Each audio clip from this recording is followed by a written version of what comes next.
Latar TV, abonnez-vous massivement. Sandy est hier, le monde entier est Sandy est sorti quand même. Moi, quand je monte la moto, je parti un peu pour diminuer. Après, c'est un peu pour calmer en gros. On a fait ça, déclenché le fait. Juste de connaître ce qui a fait ça. La zone est un peu pour la moto. Là, nous avons fait tranquilliser. La moto, du coup, ça vient un peu pour ma commande. Déjà parti, moi, quand c'est pour ma ligne. C'est ça la chose de la petite partie. C'est comme la même ligne. Latar TV, abonnez-vous massivement.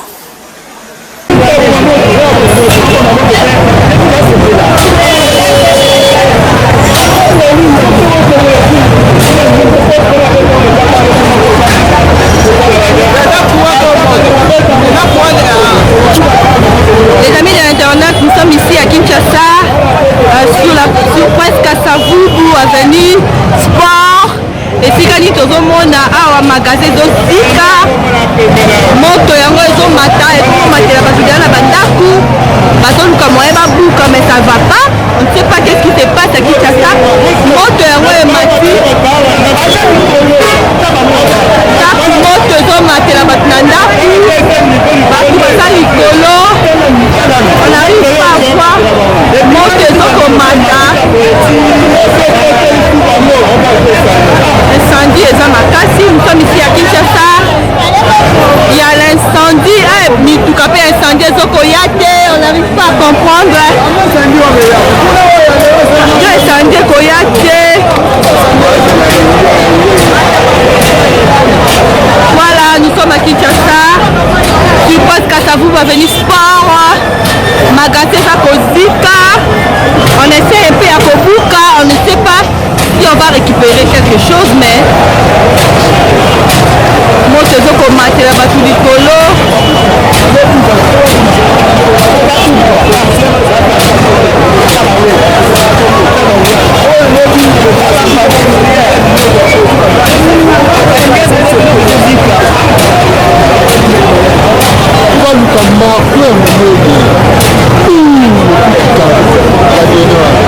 toyebi te tokosuka ndenge nini moto yango wana ezokomata. ndako eza kozika, toyebi te tokosuka ndenge nini moto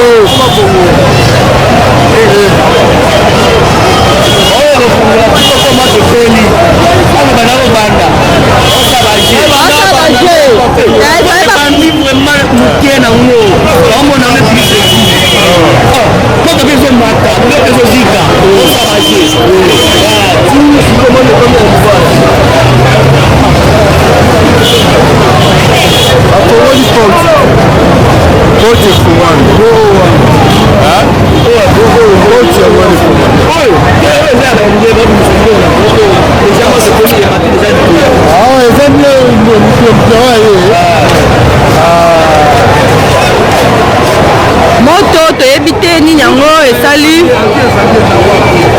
incendie awa na Kinshasa. Inondation à Kinshasa, bato baza éparpillé. On n'arrive pas à comprendre qu'est-ce qui a déclenché le feu. Jusqu'à présent, moto ezopela kaka tozoyeba te.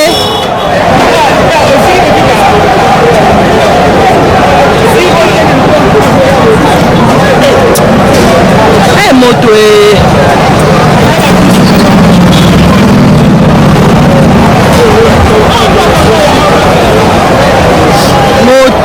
moto ekomata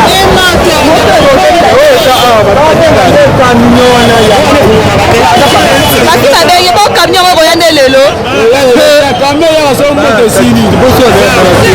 bato baza na bandako likolo me na se eza badepo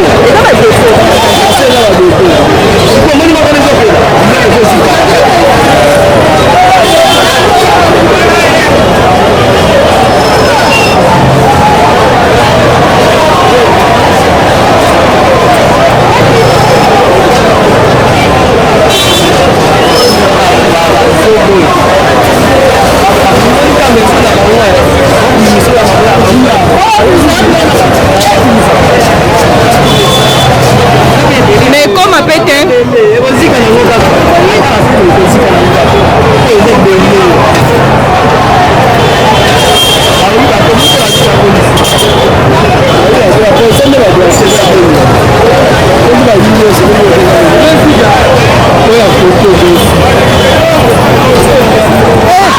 Milinga o pe bomaka milinga o ile kote lo nanda ko sala chiffement milinga bomaka makasi ni bato batali kolo kuna milinga moto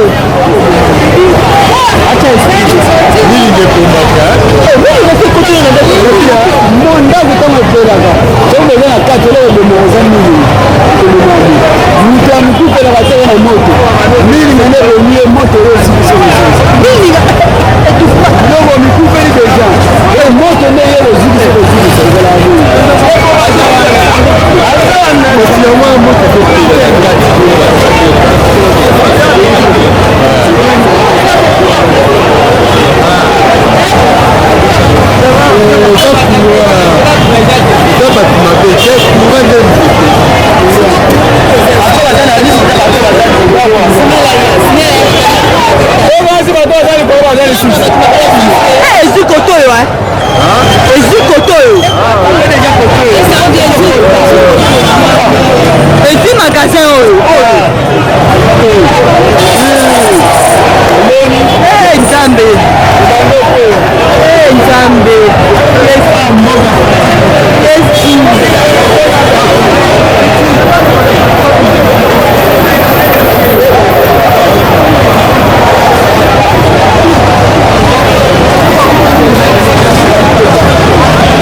Nzambe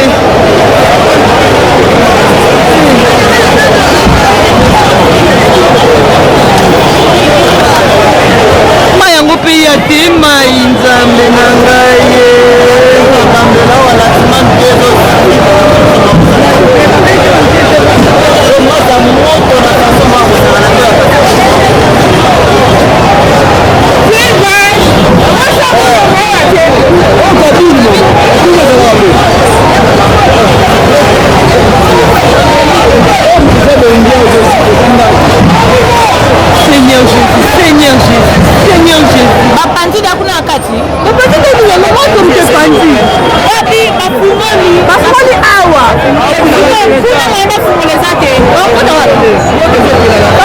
okezi koto okezi magasin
oyo bato baza likolo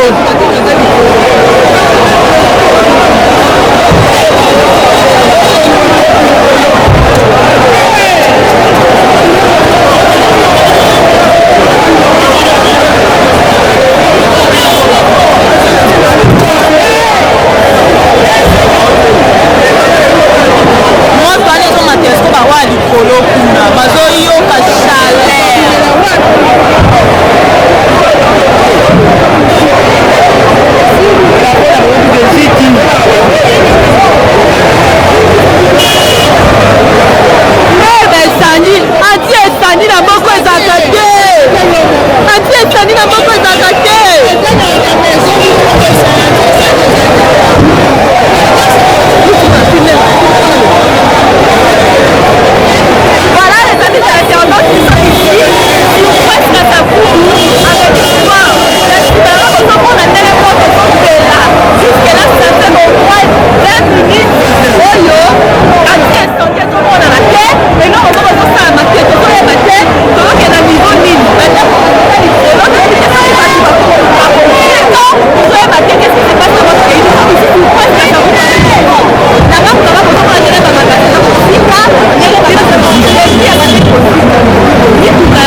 moto